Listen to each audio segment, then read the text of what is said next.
U.S. President Donald Trump on Thursday lashed out at Federal Reserve Chair Jerome Powell, saying his termination, quote, cannot come fast enough.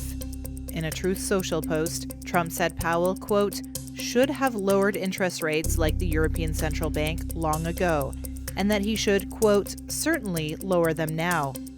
The ECB cut its key rate 1/4 point on Thursday in response to a growth outlook that had deteriorated owing to trade tensions in the wake of Trump's efforts to raise tariffs. I don't think it's a fair comparison for Trump to make between the ECB and the U.S. Fed. Melissa Brown is Managing Director of Investment Decision Research at SimCore.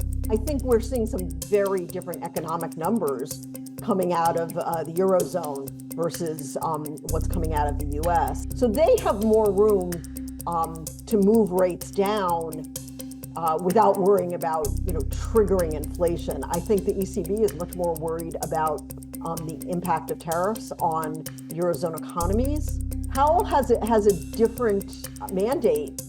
In the U.S., the expectation is that these tariffs will be inflationary.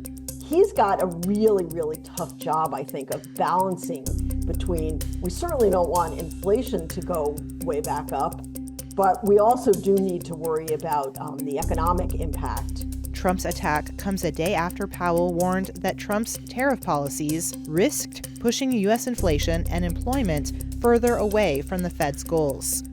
He also spoke of the central bank's independence during an event at the Economic Club of Chicago. Fed independence is very widely understood and supported in Washington, in Congress, where it really matters. We're never going to be influenced by any political pressure.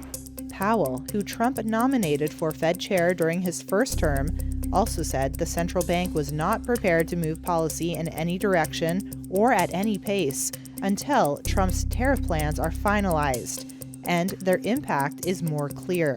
Powell's term as chair expires in May 2026.